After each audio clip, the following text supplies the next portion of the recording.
Bem, meus irmãos, bom dia. Já não sei se fala em inglês, se fala em português, né? Que eu tenho falado bastante inglês. E, enfim, mas hoje em português eu me sinto mais à vontade, né? Para falar em português. Com muita alegria, eu estou aqui pela segunda vez. Estive aqui ano passado, no mês de... acho que foi setembro, né? Setembro do ano passado. Foi setembro, a gente esteve aqui. E foi realmente uma alegria muito grande. Uma pena você não... Estava no Peru. Estava passeando, ela vive passeando. E... Você tá rindo, né? Mas hoje, graças a Deus, a gente...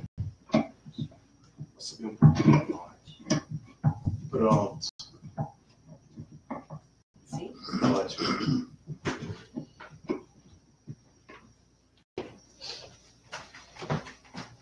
E a gente já vem rodando aqui pelos Estados Unidos. A gente falou na quarta-feira lá na Virgínia, na Lavanda Ceylon. Na quinta falamos no Daniel Santos. E ontem falamos aqui no Centro Próximo, lá em Nova York, no Allan Kardec. Foi espetacular também. E hoje estamos aqui. E daqui a pouco eu vou pegar um voo direto para Las Vegas. De lá a gente vai para o Japão, fazer 4 palestras no Japão. Depois vamos voltar para o Hawaii, vamos falar lá em Maui. De Maui eu vou tirar 3 dias de férias com uma Débora, que ninguém é de ferro. Eu vou ficar 3 dias no Alasca. E lá nós vamos para a Europa fazer Suécia, em Estocolmo, Copenhague, Portugal. E depois a gente volta para a Flórida, faz a Flórida e volta para o Brasil. Então a gente resolveu aceitar. Durante o ano foram vários convites. E a gente jogou tudo para maio, né? Porque era o período que eu podia viajar. E quando eu fui fazer a agenda que eu vi, eu digo, meu Deus, são 18 palestras em 27 dias. Eu não vou ter férias esse ano. Mas é um trabalho que a gente gosta, né? Então a gente faz com muito amor. Né? E quando a gente faz algo com amor, né, a gente faz bem feito. Não é verdade? Pois é, mas enfim, o nosso tema da manhã de hoje, sobre mecanismos da mediunidade, é um tema onde a gente vai abordar aspectos históricos da mediunidade, vai falar um pouco também dos aspectos funcionais, né, de como a coisa acontece, porque a mediunidade, muita gente acredita que a mediunidade é um patrimônio do espiritismo, que foi o espiritismo quem inventou a mediunidade, que descobriu a mediunidade. E não é verdade. A mediunidade ela sempre existiu em todas as paragens religiosas de todos os povos. Se a gente for lá na Índia, 3.200 anos antes de Jesus, vamos ver a figura de Krishna, um expoente do hinduísmo, que vivia nas margens do rio Índio. E os livros sagrados do hinduísmo, como o Mahabharata, os Upanishads, vamos ver a comunicação entre os vivos e os mortos, do começo ao fim. A prática mediúnica ali presente, 3.200 anos antes de Jesus. Quer dizer, a idade de Krishna hoje seria o quê? 5.200 anos. Então, visto de nós para trás, 5.200 anos já existia a prática mediúnica. O Mahabharata é uma pilha de 1,5 metro de livro. Os livros antigos, se a gente tira um capítulo do Mahabharata, chamado Bhagavad Gita, muitas casas espíritas do Brasil têm esse livro, é um livro fino. E o Bhagavad Gita é a canção do Senhor. É o diálogo de Krishna com Arjuna. É um livro muito bonito. Então a gente vê essa comunicação presente lá atrás, 5.200 anos.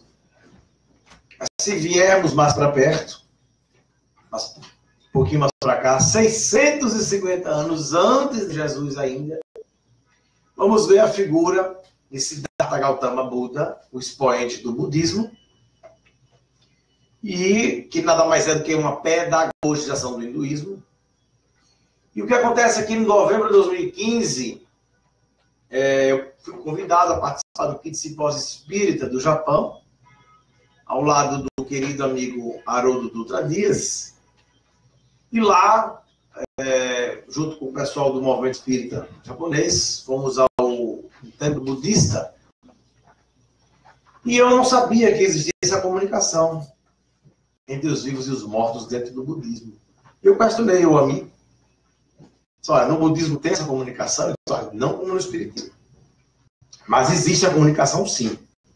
Porque o último estágio para o indivíduo se tornar o lama é a consulta aos oráculos. Eles fazem a reunião, no final consultam a alma dos mortos, consultam os espíritos, ou seja, uma prática mediúnica, e questionam se a alma daquele indivíduo que está para se tornar o lama seria a reencarnação do lama anterior. Após a confirmação, através do fenômeno mediúnico, se ficar comprovado de que realmente aquele indivíduo é a reencarnação do lama, ele é nomeado lama. Então, no budismo também tem a comunicação entre os vivos e os mortos e a prática mediúnica. O que dizer do grande Masaharu Taniguchi, o criador da Seichonoye, que é uma filosofia de vida belíssima. E quando a gente lê o livro de Masaharu Taniguchi, você vê comunicação entre os vivos e os mortos do começo ao fim. Também lá, fervilhando dentro das religiões do Oriente, lá no budismo. Também. Então, como vocês veem, essa comunicação é algo muito natural no Oriente, e sempre teve presente, Claro, com Lao Tse, o expoente do Tao Te Ching, do taoísmo, também pegava essa comunicação. É porque eu estou fazendo um share. Faça o share. Just do it. Então, sempre existiu, minha gente. Então, uma coisa sempre foi muito natural no Oriente. Mas se sairmos do Oriente, chegarmos aqui no Ocidente, vamos encontrar essa prática mediúnica presente no nosso livro sagrado, que é a Bíblia, desde o Antigo Testamento, no livro do Deuteronômio, quando Moisés proíbe a consulta aos mortos, porque eu não posso pôr uma placa aqui no Ceará dizendo que é proibido tomar banho de piscina. Se a Débora colocou uma placa aqui, é proibido tomar banho de piscina, ou tem uma piscina, ela está ficando louca. Ela vai pôr uma placa que é proibido tomar banho de piscina, se aqui não tem uma piscina, então não faz sentido. Então, se Moisés proibiu, é porque se fazia. Então, estamos diante de um fato. A Bíblia afirma que os mortos podem se comunicar, porque foi proibido. Então, o que acontece? Só que no Novo Testamento, Jesus veio e liberou essa comunicação. E vou mostrar a vocês. Porque no Antigo Testamento, na época de Moisés, era a época da lei, e as pessoas estavam mistificando. Quando Moisés subiu o Monte Sinai, trouxe as tábuas da lei, quando ele desceu, o que ele encontrou? Ele encontrou o pessoal adorando o bezerro de ouro. Né? O pessoal estava lá adorando o bezerro de ouro. Então, Moisés teve que ser duro, teve que proibir, porque as pessoas estavam mistificando. Até hoje o pessoal vai, o pessoal não sabe que tem uma mulher ali que põe carne, que precisa, o pessoal vai. Então Moisés teve que ser duro, Moisés foi a lei. Só que no Novo Testamento, Jesus, no Monte Tabor, materializa tais do mundo dos mortos, Elias e Moisés. E eles vêm, ficam lá 2 semanas, são construídas tendas para que eles ficassem. E foi o próprio Jesus quem disse: podereis fazer o que eu faço e muito mais. Então Moisés liberou essa comunicação entre os vivos e os mortos, mostrando essa prática da comunicação. No Novo Testamento, Mateus chama Jesus de Senhor dos Espíritos. Jesus expulsou pessoas com espíritos obsidiadas, subjugadas. E o mistério do cristianismo é a vinda, é a volta de Jesus do mundo dos mortos. Se Jesus não tivesse voltado ressurrecto após o 3º dia, o cristianismo não teria morrido na cruz. O que dizer da noite de Pentecostes, que foi a noite que os apóstolos falaram as línguas de fogo, que até hoje as religiões não sabem explicar? Ali foi uma noite de fenômenos mediúnicos incríveis. Que os dados se começaram a falar línguas, e até hoje as religiões não sabem explicar. Foram aparições de espíritos iluminados. Inclusive, tem um teólogo alemão que costuma dizer que Jesus não pode ter existido. Que se Jesus tivesse existido na Terra, tivesse realmente vindo implantar o reino de Deus na Terra, sendo ele filho de Deus, não iria escolher 12 apóstolos medíocres, pescadores, alguns analfabetos. Ele iria escolher gente que pudesse influenciar. Mas faltou ele a visão espírita. Porque quando Jesus batia o olho, ele não olhava o intelecto. Jesus escolheu médicos. Era a faculdade mediúnica que era necessária para que o Cristo pudesse implantar seu reino na Terra. Jesus escolheu médicos. E você veja como a mediunidade ela foi importante para a construção do cristianismo. Até a noite de Pentecostes, que foi a noite que os apóstolos desenvolveram a mediunidade ali, até aquela noite os apóstolos eram meio que tímidos e acovardados. Pedro negou Jesus 3 vezes. Era ele que estava com o Galileu? Não, isso não fui eu não. Mas na hora de morrer, na hora de ser crucificado, Pedro disse, não tenho a honra de morrer como mestre. Quero que me crucifiquem em ponta cabeça. Veja que valentia. Todos os apóstolos eles desenvolveram a coragem, a valentia. E todos eles morreram de formas trágicas, decapitados. Eram comida de leões. E eu sabia que ia morrer cantando as glórias do Senhor. Porque eles foram tocados pela mediunidade. Então veja como a mediunidade ela foi importante para a construção do cristianismo. O nascimento de Jesus foi anunciado a Maria por um fenômeno espiritual, que foi o anjo Gabriel, afirmando, dizendo que ela estava grávida de Jesus. Então você veja que se Jesus não tivesse voltado ressurrecto após o terceiro dia, o cristianismo teria morrido na cruz. Então a mediunidade ela foi muito importante para a construção do cristianismo na Terra. Se Jesus não tivesse voltado após o terceiro dia, a gente não teria o cristianismo como tem hoje. Talvez ele tivesse. O mistério do cristianismo é a vinda de Jesus do mundo dos mortos. E esse teólogo alemão, ele dizia isso, né? Que Jesus não poderia existir, porque ele, seu filho de Deus, indo implantar o reino de Deus na Terra, não escolheu 12 apóstolos medíocres, analfabetos, pescadores. Faltou ele a visão espírita. Eu quase pensei em mandar até um e-mail para ele dizendo isso. Jesus escolheu médiuns, não era o intelecto. Jesus batia o olho e trazia pescadores de almas. Era o que Jesus queria. Né? Você vê que os apóstolos, eles realmente eram meio que acovardados, meio que tímidos, meio que medíocres, como o teólogo dizia, no passado, antes do fenômeno de Pentecostes. Você vê, Pedro negou 3 vezes, e o Judas, coitado, não entendeu nada, achou que entregando Jesus, ele iria implantar seu reino na terra, deram 30 moedas, ele achou que ele era um lucro, mas ele não fez pelas moedas, ele fez porque ele tinha um ideal. Quando Jesus disse, meu reino não é desse mundo, ele viu a besteira que fez e se suicidou. Então vocês vejam que realmente a mediunidade ela foi o divisor de águas para os apóstolos.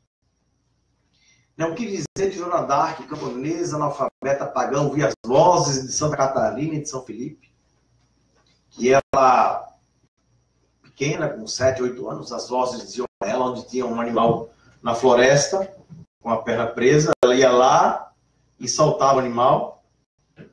E ela, com 17 anos, ela ouviu uma voz que dizia, você vai salvar a França do domínio inglês.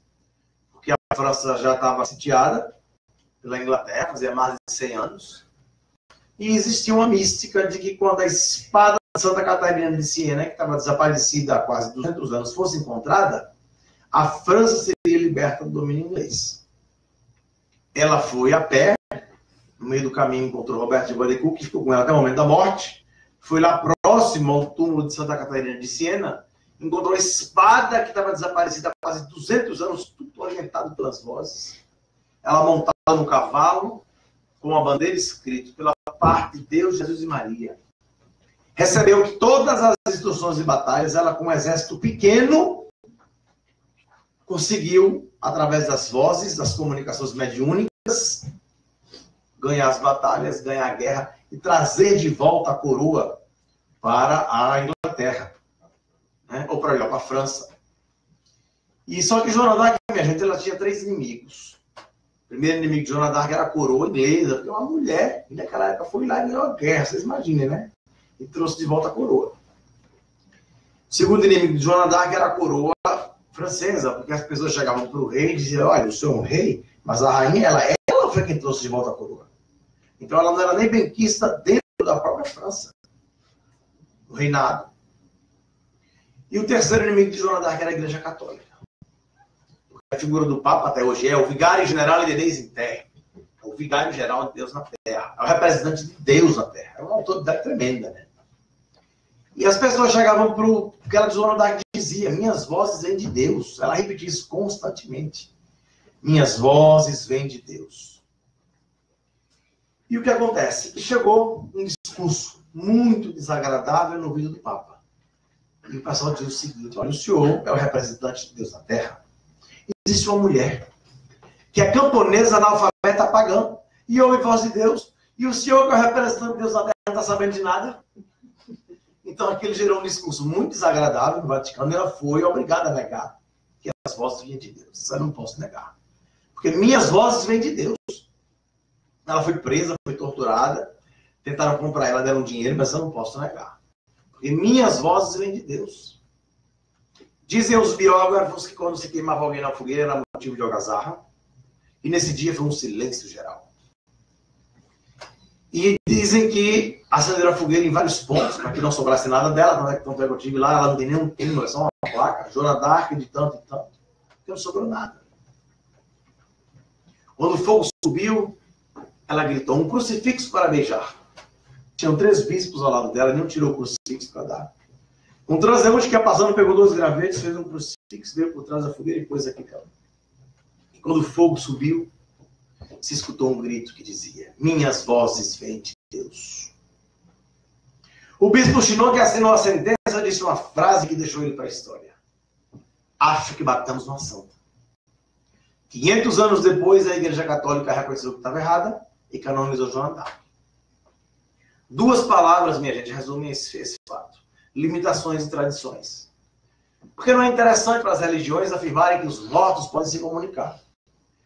Porque em algum ponto da história, isso pode atrapalhar o processo de dominação das massas. Quanto mais as massas ignorarem os fenômenos, mais vai existir a figura do pastor. Porque para o pastor existir, tem que ter o rebanho. Se o rebanho se esclarecer, acaba a figura do pastor. Então não é interessante para as religiões afirmarem isso. Elas simplesmente preferem não falar desse assunto. Dentre outros. Né?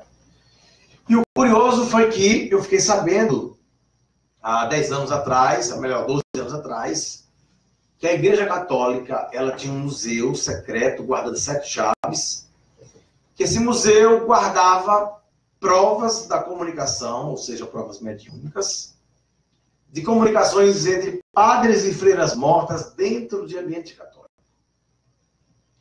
E era um museu que foi construído dentro de uma igreja, que foi a igreja do Sagrado Coração do Sufrágio, que fica próximo ao Vaticano, porque na época de Kardec, os espíritos não só se comunicaram dentro do movimento espírita, na França. Os espíritos se comunicaram em mosteiros, conventos, igrejas. Eles se comunicaram dentro do seio da igreja. A igreja nunca falou isso. Só que o Papa da época designou 3 bispos que andaram por toda a Europa, colhendo provas dessas comunicações. Recolheram essas peças. Por exemplo, houve um caso de uma freira morta que entrava em contato com uma freira viva. E a freira viva achava que era um sonho.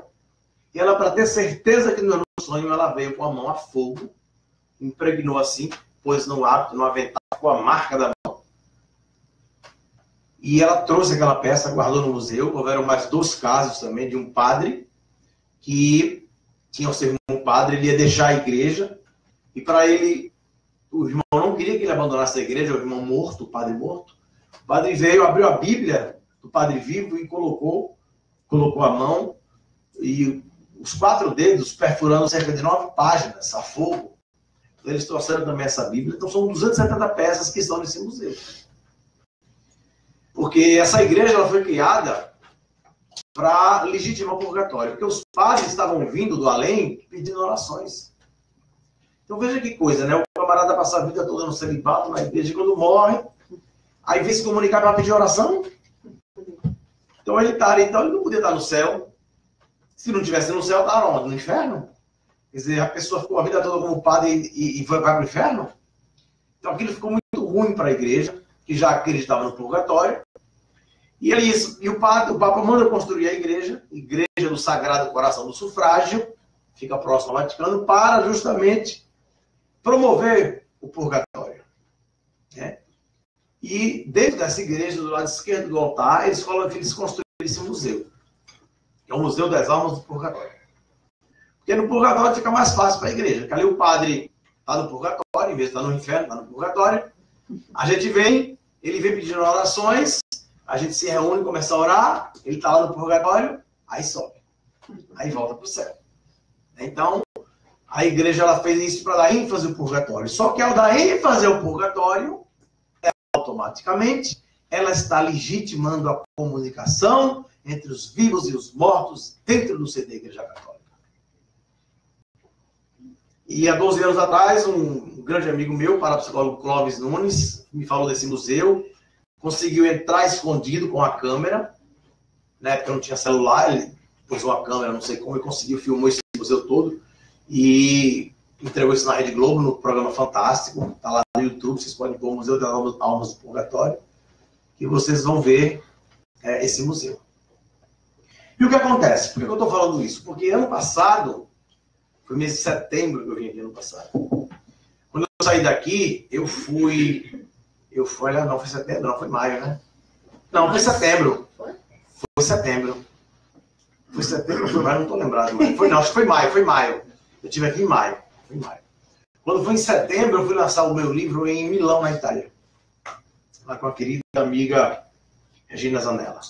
Quando eu terminei o evento lá, a gente ia ir para a Flórida. Nós íamos para a Flórida para fazer o lançamento do livro lá. Foi quando teve o Hurricane, o furacão, no passado. Eles cancelaram o voo, cancelaram tudo. Então eu tive que voltar para o Brasil.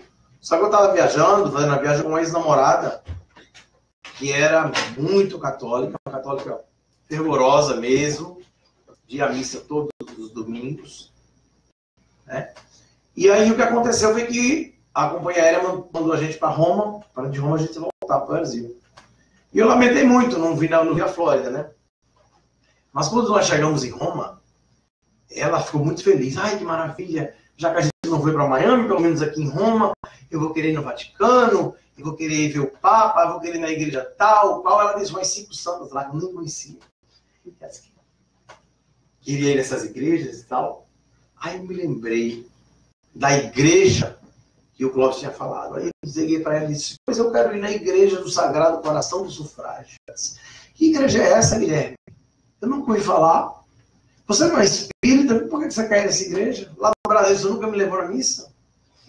Disse, não, é uma igreja especial, que ela tem lá um museu, ela tem umas coisas interessantes que eu queria ver. Eu não contei o que tinha lá dentro, né? Ela era muito católica, podia ser que ela não aprovasse a ideia, né? Enfim. Então nós pegamos o metrô no sábado e fomos ficar sábado e domingo lá. Chegamos no sábado, chegamos na frente da igreja, próximo ao Vaticano, uma igreja bonita, estilo gótico. E tinha uma placa na frente da igreja. A igreja estava fechada e na placa dizia que amanhã seria a reabertura dessa igreja para a comemoração do centenário da igreja.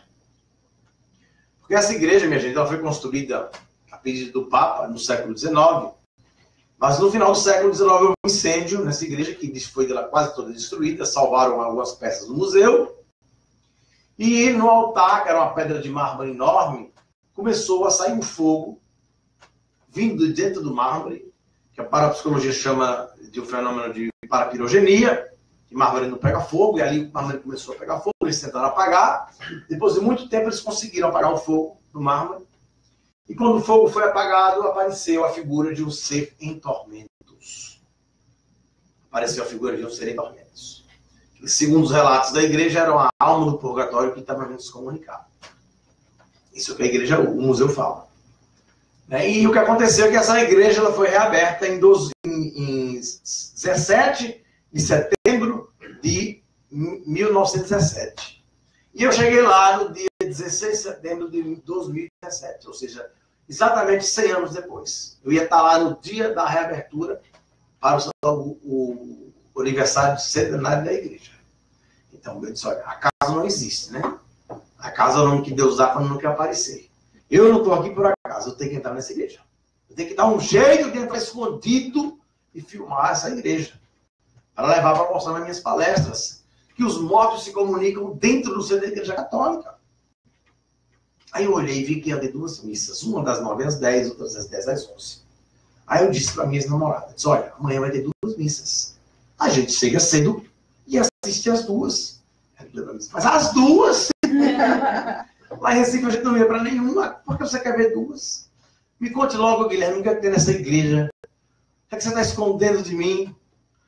Me diga logo se tem alguma coisa errada aí. O que é que tem nessa igreja?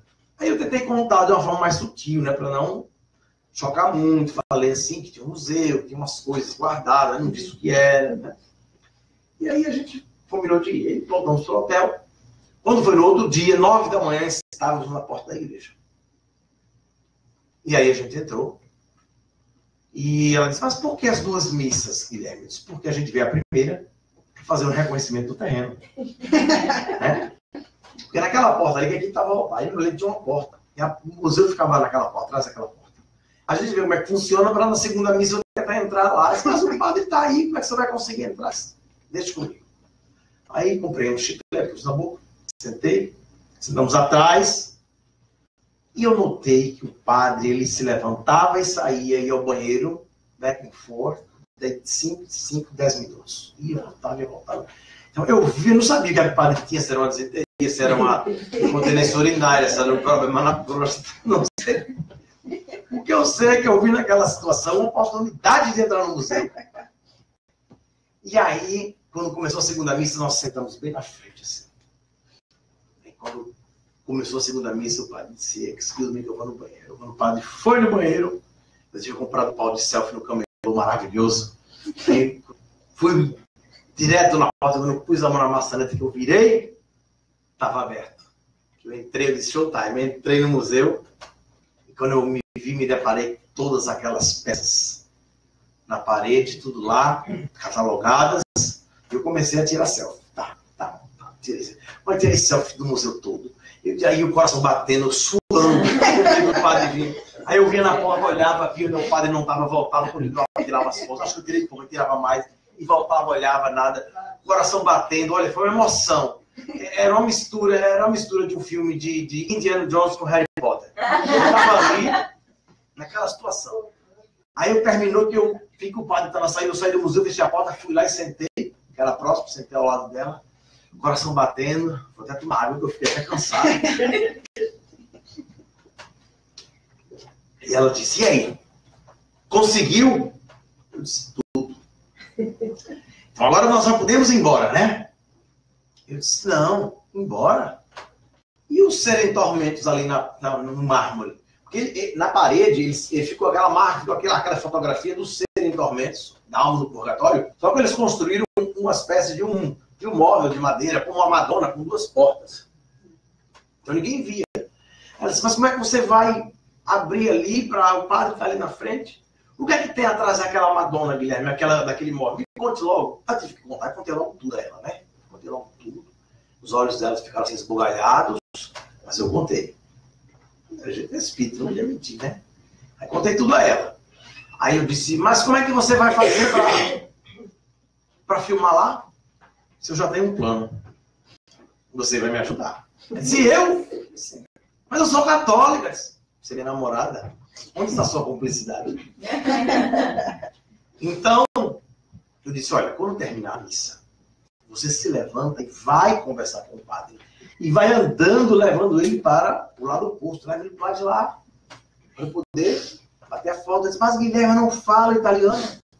Eu disse, isso é ótimo, porque com certeza ele também não deve falar português. E aí vocês vão tentar entrar em tentar se entender lá, você vai tirar a atenção dele enquanto eu vou lá e bata a foto. Essa namora com um louco, não sabia. Terminou a missa. Quando terminou a missa, eu disse, gol, gol, gol, gol. Ela foi. Quando eu olhei assim de longe, já estavam os dois assim, ó. Já gesticulando, eu digo, agora, e fui. Quando cheguei lá, abri a Madonna. Quando eu abri, apareceu lá o Sem Tormentos. Tinha uma mesa na frente, eu não precisei nem de pau de selfie. Tinha uma mesa na frente, eu pus o celular assim na frente. Comecei a filmar, filmei tudo, bate foto. Quando eu olhei, os dois já estavam fazendo a volta para vir, eu fechei.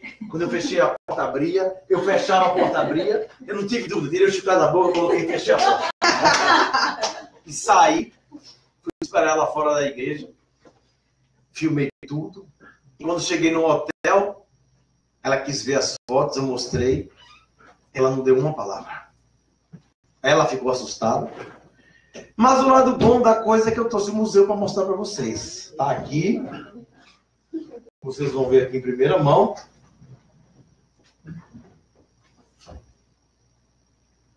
Pode passar, já está passando aqui? Se eu der play aqui, vai não. Acho que não está passando nada. É.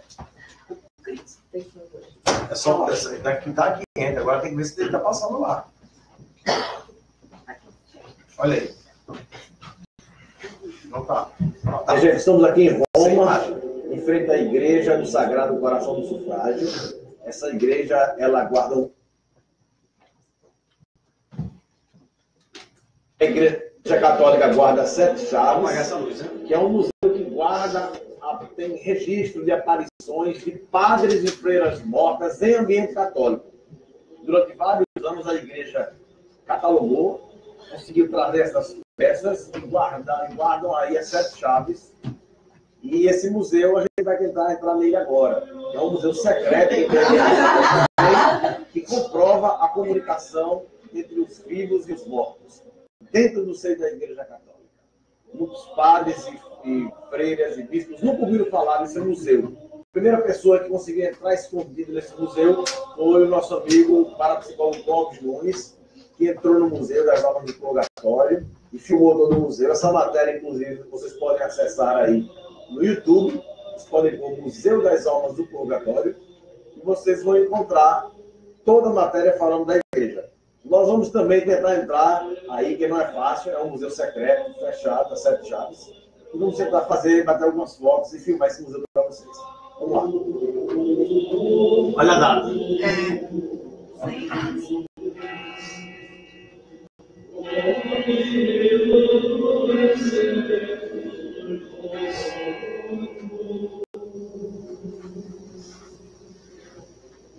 Esse caso ocorreu em Nuremberg, na Alemanha, no mosteiro beneditino, onde a freira morta entrava em contato com uma outra freira viva, e para que ela tivesse certeza que não era um sonho, ela pôs a sua mão no hábito, que é uma espécie de avental, queimou a fogo e deixou a marca para que realmente acreditasse que se tratava de uma comunicação entre os vivos e os mortos.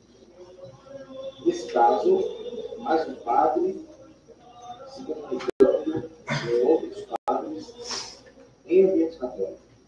O padre Ivanzinho foi padre do mosteiro de São Francisco, em Todi, e deixou essa marca impressa numa mesa de madeira da sua mão junto com uma cruz. George Chitz, padre, se comunica com seu irmão, também padre, pedindo orações, quando estava sofrendo no purgatório, e deixa sua mão na Bíblia, queimando 9 páginas, nos 4 dedos.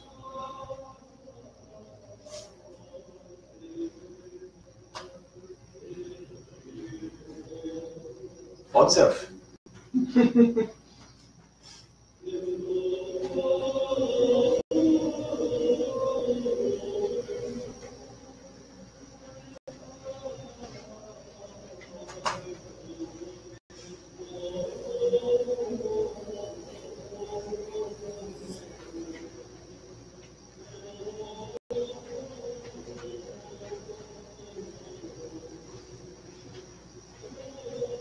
Olha que é bonita a igreja, é próxima ao Vaticano.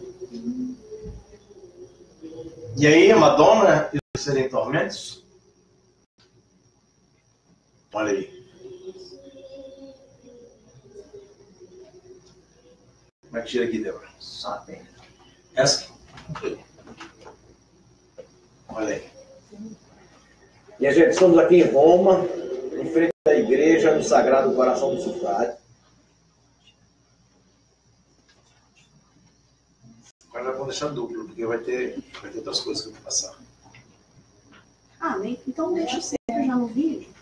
Ah, não, mas é por algum Aí eu vou ter que geralmente fica aqui lá. Acho que os dois estão tudo bem. Não sei o que ia acontecer. Vou chamar ele. Tem um monte de coisa que eu vou passar. Não, e ele foi. Foi? É. Deixa eu ver. Eu cheguei aqui um vídeo. Tá, na hora que for próximo. Então, vocês viram, né, em primeira mão aí, que a igreja estava escondendo da gente, né? Essa comunicação lá dentro do seio da igreja católica com a bênção do Papa.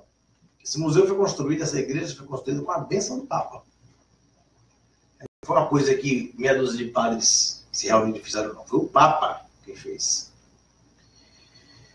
E a notícia ruim, the bad news, é que quando eu cheguei no Brasil, minha ex-namorada mandou uma mensagem pelo WhatsApp, dizendo o seguinte: nós somos muito diferentes, eu quero ficar só. Ela acabou o namoro pelo WhatsApp, minha gente.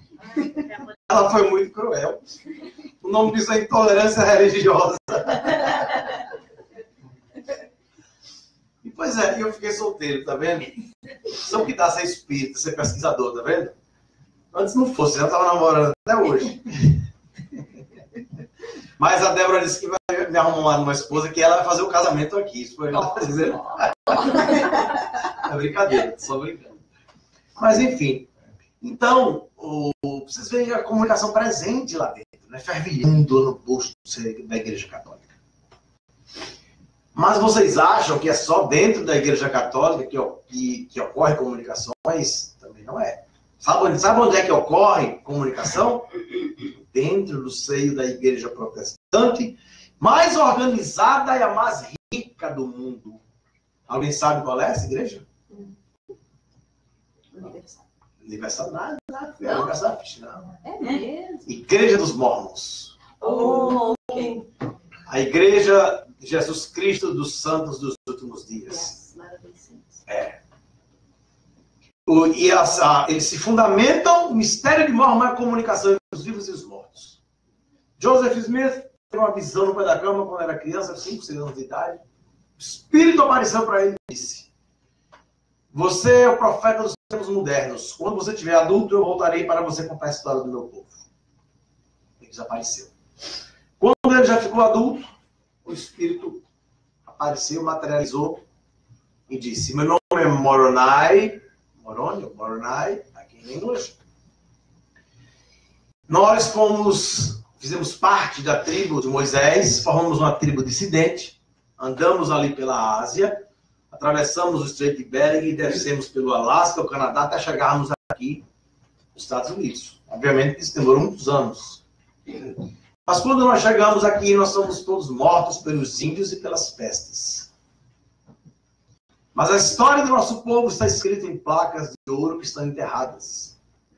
E você vai contar a história do nosso povo. O Espírito levou ele no local. Ajudou ele a desenterrar as placas. Ele teve que cavar, tirou lá as placas. E o Espírito ia lendo, traduzindo, e ele escreveu uma obra belíssima, que é o livro de Mormon, para um rapaz de pouco mais de 20 anos ter escrito. E eles falam, inclusive, que quando Jesus viveu na Galileia, apareceu para eles Salt Lake City. E o que eu tive lá é enorme, o templo deles lá é uma coisa monstruosa. Eles têm uma sala, que acho que dá umas 10 salas dessas, só com computadores. E o rapaz me disse o seguinte: nesses computadores, nós temos os nomes de todas as pessoas da Terra. Pode ser que são muito organizados. E ele disse que Jesus, quando viveu na Galileia, apareceu lá para eles. Isso eu quero ver. Então ele abriu a Bíblia e mostrou lá. Olha aqui.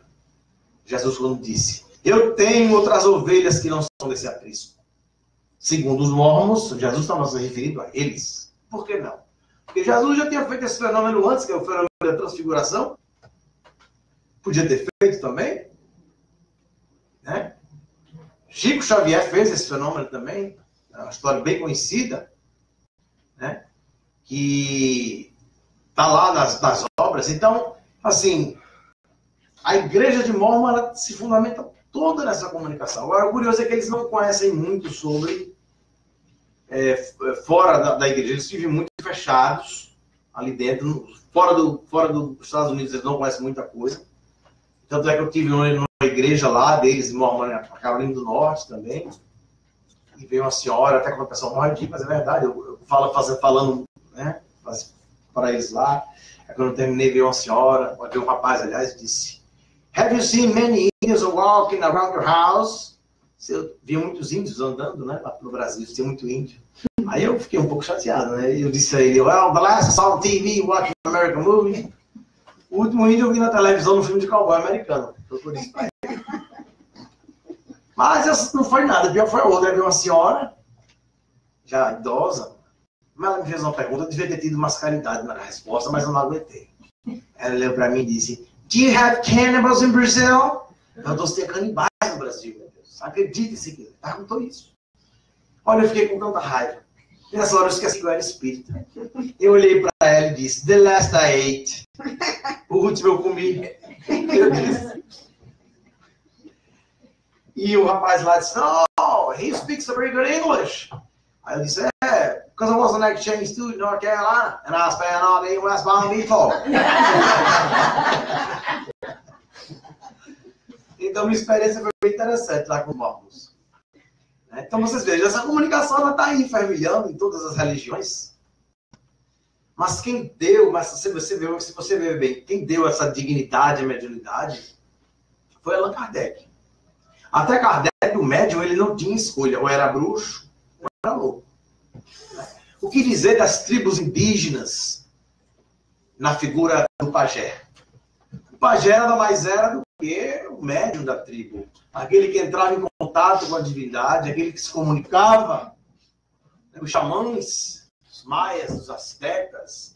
Então, a mediunidade, até nas tribos indígenas e em todos os povos antigos existia a figura do médium. Tinha o raizeiro, aquele que fazia, mas tinha o xamã, o pajé. Como eu frisei antes, Kardec foi quem deu a dignidade à mediunidade. De que a mediunidade é uma faculdade de senso-percepção, uma faculdade psicobiofísica que a natureza otorgou à espécie humana desde que o cérebro do homem existe. E Kardec impressionou.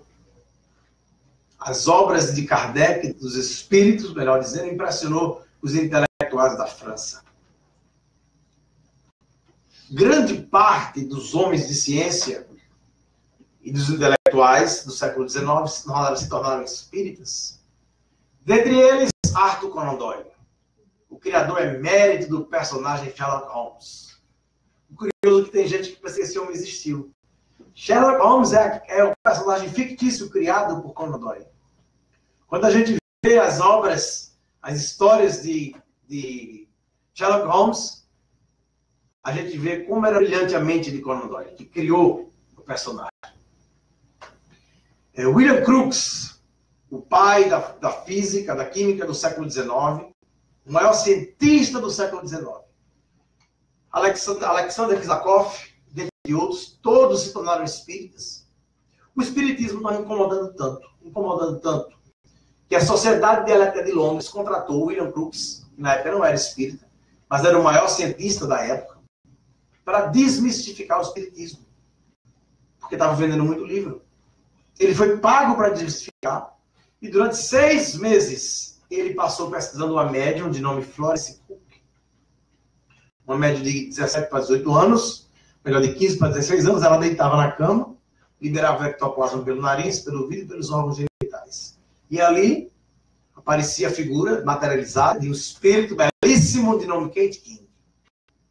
Ele conta na sua obra fatos espíritas que cortavam um pedaço do vestido, ficava um pedaço na mão e outro pedaço regenerava.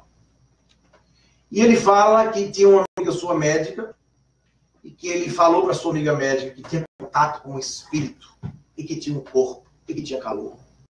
A sua amiga médica disse: eu só acredito que você tem contato com um espírito que tem um corpo, se eu puder fazer o exame ginecológico dela. Ele combinou com sua amiga médica de quando o espírito de Kate King aparecesse, ele propôs esse encontro. Quando o espírito de Kate King apareceu, ele falou da sua amiga médica. E teve uma surpresa, porque o espírito disse para ele: por que você não me leva até ela? Ele não esperava. Ele conta no livro que viajou assim à noite, durante a noite, assim, uns 2 ou 3 quarteirões. E que o espírito de Kate King era uma mulher tão bonita, tão bela, que foi galanteada na rua por um passante. Se ele soubesse que era um defunto, hein? Já pensou? E conta que entraram numa sala, ela tirou a roupa, ela pôde fazer o exame ginecológico e constatou que se tratava de uma mulher. E que no final o espírito adentrou no solo e desapareceu. Isso, minha gente, poderia ser apenas uma história de ficção. Mas é a história contada pelo maior cientista do século XIX, William Crookes, inventor dos raios catódicos da lâmpada fluorescente. Sem ele, a gente não teria as lâmpadas fluorescentes. Maior que ele, acho que só Isaac Newton e Einstein. Ele que tinha sido pago para desmistificar o espiritismo, tendo que apresentar o resultado da sua pesquisa na Sociedade Elétrica de Londres, a plateia lotada por cientistas, começou o seu discurso dizendo: já não vos digo que os fenômenos espíritas existem, eles são reais. Incomodou todo mundo. Porque ele que tinha sido pago para desmistificar, ele não só confirmava, como se dizia espírita, convicto dos fatos. Então veja como o espiritismo, como a mediunidade estava ali presente. Só que o que aconteceu foi que o movimento espírita cometeu um pequeno equívoco, melhor, um grande equívoco. Porque o movimento não é um pensamento espírita, mas o movimento. O pensamento ele é soberbo e perfeito. Mas o movimento espírita começou a espiritizar todos os fenômenos, como se todos os fenômenos fossem produzidos por espíritos. E no final do século XIX, início do século XX, começa a surgir a moderna parapsicologia, com Joseph Banks Heim, colocando o seu enfoque de pesquisa na construção da mente. Charles Shakespeare, um prêmio Nobel em Medicina e Fisiologia, também começou a estudar e descobrir que existiam pessoas que produziam o fenômeno sem concurso de espíritos. E batizou esse nome de sensitivo. Essa palavra foi criada por Charles Shakespeare, sensitivo. Só que Kardec, quando pesquisou, quando construiu a codificação, ele descobriu que existiam pessoas que também produziam fenômenos sem ser médios, sem concurso de espíritos. E batizou essas pessoas de homens elétricos. Homens elétricos. Eu vou, acho que já, ver se eu passo aqui. Homens, era um PowerPoint? É.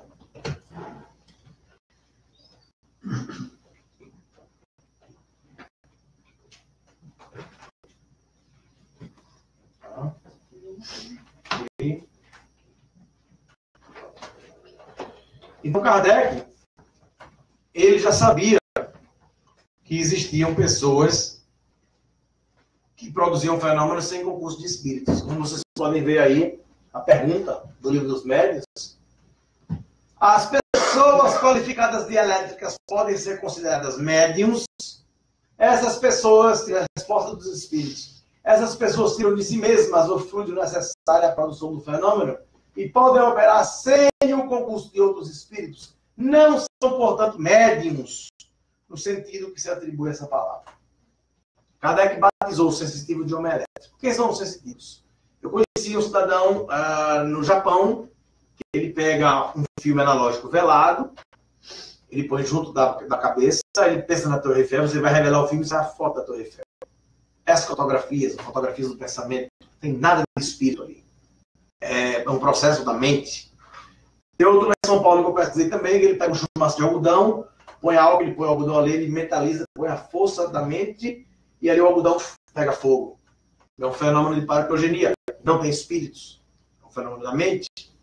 Os mais velhos aqui devem lembrar, na televisão brasileira, um paranormal chamado Uri Geller, que você colocava as colheres na frente da TV, ele entortava a colher, tá? Alguém lembra disso? Uri Geller é um paranormal. É um sensitivo, ele não é médium. Ali não tem espírito, então existem fenômenos que não existem espíritos. E Kardec batizou muito bem, de homem elétrico, palavra que o movimento espírita também esqueceu. Só que o que acontece, minha gente, o movimento espírita que seguiu Kardec espiritizou tudo, mediunizou tudo, como se tudo fosse produzido por espíritos. Aí chega a moderna parapsicologia, e também com o inconsciente, com Freud, explicando os fenômenos mediúnicos, os fenômenos paranormais na construção da mente. Aí alguns parapsicólogos mais fanáticos chegaram a dizer que o espiritismo era a doutrina do inconsciente codificada de forma errada por Allan Kardec. Veja que absurdo. Por conta do erro do movimento espírita de não ter estudado. Porque Kardec fez a separação. Kardec separou isso. E o que acontece? Foi que aí o espiritismo na França, e agora talvez muita gente não sabe disso, eu falo nas casas espíritas, muita gente não sabe, porque só existe espiritismo assim no mundo com muita força mesmo assim no Brasil. Por que será? Fora do Brasil, tenho viajado em vários países, a gente vê algumas poucas casas espíritas, mas sempre com brasileiro no meio. Por que isso? Porque às vezes você está 30 anos na doutrina espírita e não sabe explicar. Mas quem não sabe hoje vai saber. Para quando alguém me perguntar, você saber dizer.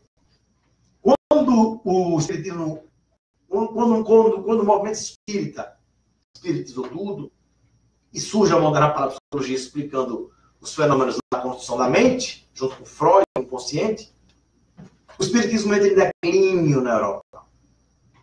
E, ao mesmo tempo, o espiritismo chega no Brasil, século XIX ainda. O primeiro centro espírita foi fundado na Bahia por Luiz Olímpio Teles de Menezes, autor também, fundador também do primeiro jornal Eco da Lei Túmulo. E no jornal, no Foro do Espírito, o jornal tinha lá bem grande, toda a renda desse jornal é dedicada à liberação dos escravos. Porque a Igreja Católica era a favor da escravidão, e os espíritos da reunião mediúnica avisavam que nós, espíritos, temos que ser contra a escravidão. Então o espiritismo chega no Brasil, e chega lá, o Luiz Olímpio Teles de Menezes pega o primeiro capítulo desse jornal, envia para Kardec na França. Kardec, na revista Espírita, que vocês devem ter aqui, anuncia a chegada do espiritismo no Brasil, lê o jornal, faz elogios, mas no final ele faz uma frase, ele deixa uma frase. Ele diz que estava um pouco preocupado porque estavam dando uma conotação de religião à doutrina espírita. Kardec fez essa observação lá atrás. Ele viu isso lá atrás. Ele sentiu um contexto muito forte de religião ali, naquele texto. E não foi uma crítica, foi uma dedução, foi uma leitura. Só que isso foi algo positivo para o espiritismo. Porque quando o espiritismo chegou no Brasil, encontrou lá a Igreja Católica muito forte, né, com o catolicismo lá com a Bíblia, sendo portador da verdade divina. Aí chegou uma coisa chamada espiritismo, dizendo que os mortos se comunicam, que existe reencarnação, e que tem um evangelho melhor do que esse aí, porque é segundo o espiritismo. Veja que loucura. Problema que foi criado com a Igreja Católica lá, que era no Brasil o país mais católico do mundo. Então, os espíritas foram combatidos, as casas espíritas foram fechadas. E a gente sabe que na natureza, tudo que é agredido, na defesa se fortalece. E tivemos a alta alegria e privilégio, entre aspas, de termos grandes médiuns, como Chico Xavier, Peixotinho, e tantos outros que a gente vai perder amanhã falando. E também a prática mediúnica com os nossos irmãos os negros africanos, ali presentes, fervilhando. Então o Brasil era um terreno fértil, com tudo isso, com todo esse contexto. Como jogar uma semente numa terra adubada. Então ali o espiritismo cresceu. Então, resumindo, só existe espiritismo assim, com muita força no Brasil por conta disso. Porque o movimento espírita na Europa espiritizou tudo, muito embora Kardec tenha feito a separação. No Brasil se deu essa conotação de religião, chegou lá e temos alta alegria de os médios, o movimento espírita foi combatido, e ali se fortaleceu e cresceu. Por isso que só existe espiritismo força assim no Brasil. Se alguém não sabia, agora já está sabendo. Então, o que acontece? Então, a mediunidade, ela teve um papel importante na construção da doutrina no Brasil também. E o curioso foi que eu entrei na doutrina pela curiosidade, pela pesquisa, não entrei pela dor, como a grande maioria de vocês, né? Eu fui pela dor. Só falta dizer que foi o obsessor que trouxe vocês para cá, né? Não foi meu caso. Eu fui pela curiosidade, pela vontade de entender. Eu até meus 15 anos era meio que cético, meio que ateu. Quando eu morei aqui em North Carolina, eu morei em casa de família protestante. Eles me levaram para a church, para a igreja todos os domingos. E eu li a Bíblia toda em inglês. E quando eu voltei para o Brasil, eu ainda voltei a essa tal, acho que até mais ateu ainda. E estudando Espiritismo, inclusive no meu livro, Psicografia Casos Investigados, aí eu conto como cheguei no Espiritismo. Né? E o que acontece? Eu ia participar das reuniões mediúnicas, lá, com o pessoal, e não via nada. Não escutava nada, não sentia nada. Porque meu primeiro contato, na verdade, com o Espiritismo, não foi nem aos 18 anos, foi aos 12 para 13 anos. Eu tinha um grande amigo, sou da geração que não pegou internet na escola, e esse amigo meu, ele tinha coleção de revistas de ficção, livros de ficção, aquelas revistinhas. Aí ele ia lá, pegava, adorava ler, lia uma, duas, né? E ele era meio que nerd, e só fazia ler aquilo lá. Até que um dia eu cheguei na casa dele e disse, Júnior, e esse livro aqui? Quando ele lá, Livro dos Espíritos. Eu disse, esse aí é o melhor livro de ficção que eu já li. Eu disse, bom, menos é bom, pode levar. Eu peguei lá, levei, li o livro todo, adorei, fiquei encantado. E voltei lá e disse, Júnior, o livro é maravilhoso, mas está dizendo aqui que não é ficção não, que é real. Guilherme, livro de ficção, bom, é aquele que quem lê diz que é real. Eu saí dali aos 12, 13 anos, convencido que tinha lido um livro de ficção. Veja que pessoa. Aí passou o tempo, com 18 anos, eu já estava participando das reuniões mediúnicas, eu era louco para participar das reuniões mediúnicas. Só que eu não via nada. Era um grupo de 8 pessoas, todo mundo recebia espíritos e eu nada. Não, Guilherme, tenha calma, vai chegar seu dia. E tal, todo dia o pessoal me ligava, o pessoal sabia da minha vontade, que eu queria tanto ali receber. Eu falava, olha, hoje você não come carne, você fica em casa deitado, você é muito agitado, fique tranquilo, põe uma música mais tranquila, fique deitado, vai ler um livro, vai ler o Evangelho, olha, cada absurdo que me mandavam fazer. E chegava a noite de nada. Até que um dia eu resolvi fazer tudo à risca. Li, não saí de casa, fiquei sereno. E eu tinha um grande amigo que foi quem me levou, e ele também já estava recebendo tudo. Era uma mesa assim, com uma mesa redonda, com 8 pessoas. E aí começou a ver a entidade, o amigo lá, a presidente sentava do meu lado aqui, do meu lado direito. O meu amigo aqui recebeu, aí passou para o outro, aí foi passando, né? Do anti-horário. Até que chegou no meu amigo da frente, que me apoiava, recebeu também. Aí quando saiu dele, foi para o outro, e foi chegando, né? Meu amigo fazia assim, é hoje. E eu já esperando, já animado. Aí veio aqui pro lado, e eu já fiquei todo duro lá, preso, né? Botava o pé, ver se estava sentindo na perna, não, estou sentindo na perna, sentia a cabeça, só esperando, ela do lado recebendo a entidade já se despedindo, diga agora, aí de repente, passou para o outro lado, a presidente recebeu. E eu não recebi nada. E eu quis entender, porque eu não vejo nada, não sinto nada, eu só me arrepio quando vou para o Alasca, eu adoro aquele lugar. Eu vou pela 5ª vez agora. Então eu quis entender por que eu não sou médium. Porque eu aprendi, dentro do centro espírita, de que todo mundo era médium. A gente não ouve, todo mundo é médium, todo mundo é médium, né? Se Kardec disse todo mundo é médium. Aí eu disse, olha, eu vou querer entender por que eu não vejo nada. Se todo mundo é médium, por que eu não vejo nada? Por que eu não sinto nada? Por que eu só me arrepio quando sinto frio? Por quê? Aí eu descobri isso lendo Allan Kardec. E quando eu fui ler Allan Kardec, eu descobri outra coisa. Eu fui procurar na codificação aonde Kardec afirma que todo mundo era médium. Vejam o que eu encontrei. É melhor apagar ou não? Tá bom? Dá problema? Vamos ver se Kardec afirma que todo mundo é médium. Vamos ver o que Kardec tem a dizer. Das evocações. Pode alguém, sem ser médium, evocar os espíritos? Toda a gente pode evocar os espíritos. Mas vem cá, se todo mundo fosse médium, por que Kardec faz essa pergunta? Pode alguém, sem ser médium, evocar os espíritos?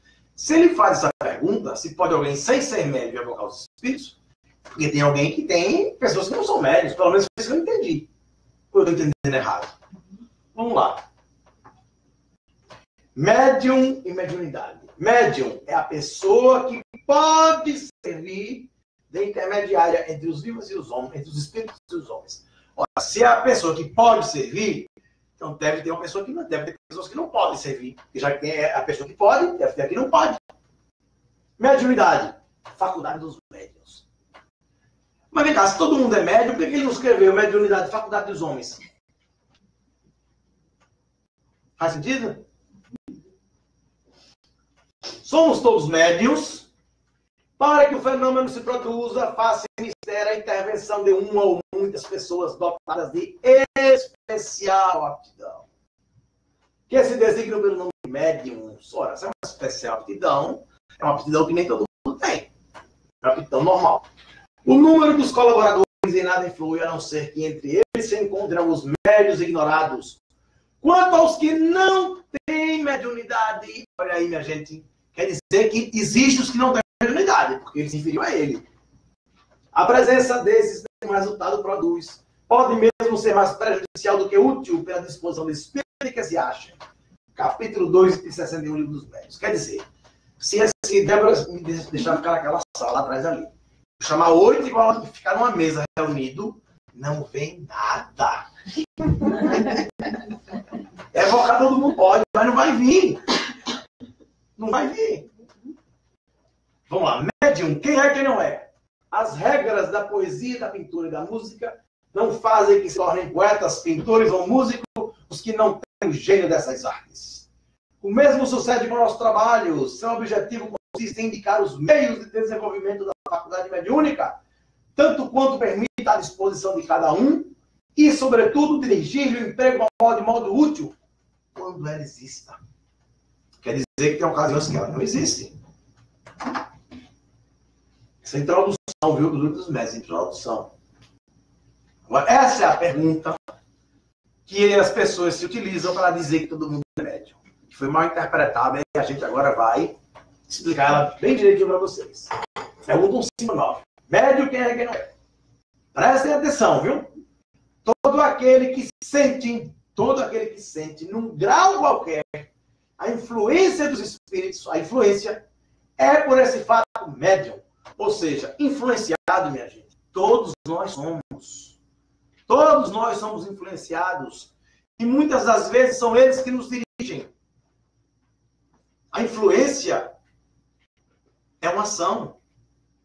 A mediunidade é outra coisa. É uma faculdade. Você não pode misturar uma ação com uma faculdade. A influência é uma ação. A mediunidade é uma faculdade. Vamos lá.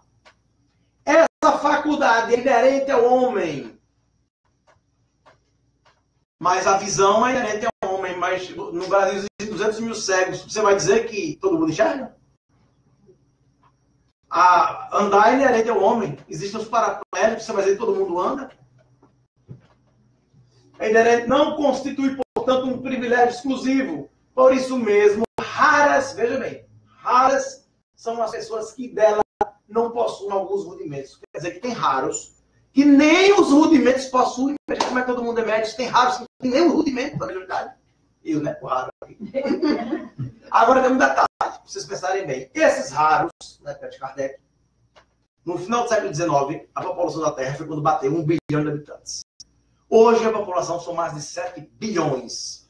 Então esses raros hoje são 7 vezes mais. Por isso tem muito mais Guilhermes hoje do que antigamente. Aí vamos lá. Pode, pois, dizer-se que todos são mais ou menos médiums. Aí vai dizendo aqui. Todavia, usualmente assim só se qualificam aqueles em que a faculdade mediúnica se mostra bem caracterizada e se traduz por efeitos patentes de certa intensidade. Ou seja, aquelas pessoas que só têm uns insights assim, né, que tem alguma coisinha pouquinha, que tem um pouco de rudimento, Kardec não considerou médium. Ele só considerou médium quando a faculdade mediúnica se mostra bem caracterizada e se traduz por efeitos patentes. Minha gente, eu cataloguei na codificação 38 passagens onde Kardec afirma que nem todo mundo é médium. 38. Inclusive no livro do Evangelho segundo o Espiritismo. E quer dizer, então vocês veem aí, e aí? Eu pergunto a vocês, e aí? Diante do que vocês estão vendo aí, todo mundo é médium? E pra gente, porque isso aí é o Espiritismo de ouvir dizer. É o Espiritismo de senso comum, aquele que a gente aprende não sabe, a gente vai estudar. Tem coisas que eu aprendi, que dizia que Kardec falava, que eu ia ler, ia pesquisar, quando eu via, não só negava, quando Kardec dizia o contrário. A gente estuda muito pouco Kardec. A gente fica muito lendo romance. E a gente lê pouco Kardec, conhece pouco Kardec. A pessoa fala, todo mundo é médio, todo mundo é médio. 38 passagens.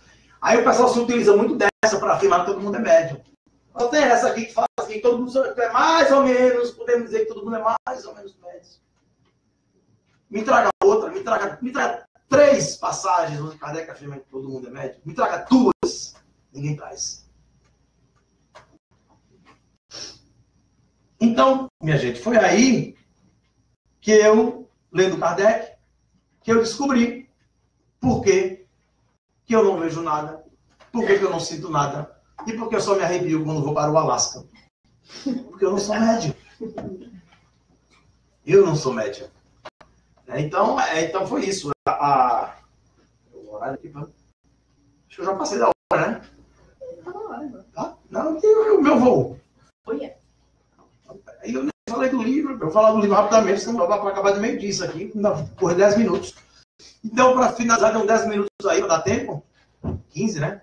15, meu aula já está adiantado, né? Qual é a sessão de vocês? Falta 5 minutinhos para acabar, que aí é os passos. Ah, é? Então, eu vou passar rapidamente. O meu livro, Psicografia Casos Investigados, é um livro que eu me dediquei à pesquisa de fenômenos mediúnicos através das cartas consoladoras.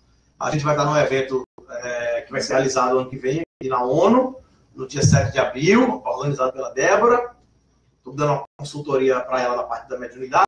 E vamos ter o médium Orlando Noronha, que é um grande médium no Brasil, que dá cartas psicografadas, vai estar presente aqui com vocês.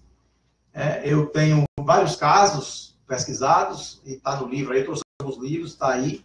Quem quiser comprar, está aí. A gente não ganha dinheiro com livro, inclusive parte do que alguém comprar fica aqui para a instituição, para ajudar vocês. E vai ser muito bom esse evento, porque a gente vai ter a oportunidade de ter um contato com o fenômeno mediúnico. Tem um caso interessantíssimo da garotinha Maria Laura, que a mãe dela morava em Dallas, no Texas, e ela, 1 ano e meio, apareceu com um tumor aqui e veio a desencarnar. E a mãe, entrou em depressão, a mãe na casa dela colocava um porta-retrato com uma florzinha ali. E todo dia ela fazia uma oração e trocava a florzinha no cantinho da filha dela. E após 1 ano ela pega o avião, vai para Curitiba. Quando chega lá na sessão do Orlando Noronha, ela só deu o nome, a data de nascimento da Carol, a data da morte. A Carol escreve através da mão do médico. No final ela faz um desenha, porta-retrato e a florzinha deitada, que estava lá em Dallas, no Texas. Simplesmente incrível. Todas essas histórias estão no livro. É um livro interessante, porque traz consolo para quem está sofrendo. Se conhece alguém que perdeu ente querido, que está sofrendo, é um livro que dá esse consolo. Ou então, para aquele amigo da gente que não acredita em nada, que é ateu, que é cético, pode dar também. É um livro de pesquisa científica, não é um livro apenas de crença. Psicografia, casos investigados. Casos investigados. E é isso, eu acho que vou ter que acabar, porque o papo tá bom, mas eu pretendo voltar, né? Chegar aqui em minha casa, aqui em New Jersey, aqui em Newark. E eu pretendo voltar outras vezes, com mais tempo. Felizmente, meu horário aí, eu viajo com milhas, eu consegui um voo aí nesse horário para Las Vegas. E de lá eu vou para Tóquio.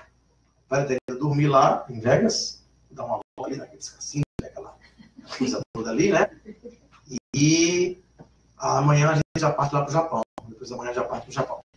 Queria agradecer a Débora, queria agradecer a todos vocês pela presença. E dizer que o Espiritismo é uma doutrina maravilhosa, consoladora, que traz o Evangelho de Jesus. João 14,16, não vos deixarei órfãos. Vos mandarei o Espírito de verdade, que repetirá a coisa que já vos disse. Ficará convosco para sempre e será o vosso consolador. Esse consolador prometido por Jesus é o Espiritismo, que só consola porque esclarece. Não deixa o indivíduo apenas com a crença, põe o conhecimento na frente da crença. A gente no Espiritismo estuda, entende, aprende para depois acreditar. A gente põe o conhecimento na frente. E essa é a diferença das religiões, porque no Espiritismo nós apenas não temos a fé cega. Nós temos a abordagem científica.